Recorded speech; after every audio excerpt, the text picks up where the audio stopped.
Lyon, ville amie des enfants, c'est l'UNICEF qui vient de lui accorder ce label avec 8 autres villes dans notre département. Parmi les critères retenus, la sécurisation des abords des écoles, la lutte contre les stéréotypes ou encore une meilleure alimentation à la cantine. Autre point important, l'accès à la citoyenneté avec le développement, notamment des conseils d'arrondissement pour les enfants. Mélanie Ferreira.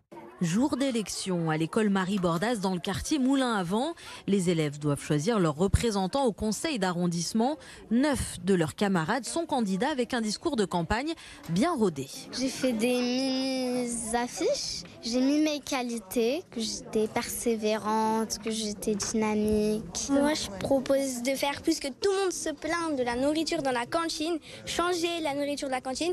Dans un jour, ceux qui mangent à la cantine, ils proposent un plat pour que tout le monde mange bien. Je serai un bon porte-parole et ce que j'aimerais faire, moi je voulais mettre un stade city dans sur le toit de l'école et faire une bibliothèque dans le quartier. Dans cette école, 2 de ces 9 candidats seront élus, 18 en tout pour le 8e arrondissement et ils pourront siéger au conseil dès mercredi prochain. L'intérêt il est double puisqu'il est d'une part de faire de l'éducation à la citoyenneté, donc de montrer aux enfants à quel point il est important de s'engager, de représenter les autres, de porter la parole donc de ses camarades de classe, des enfants du quartier.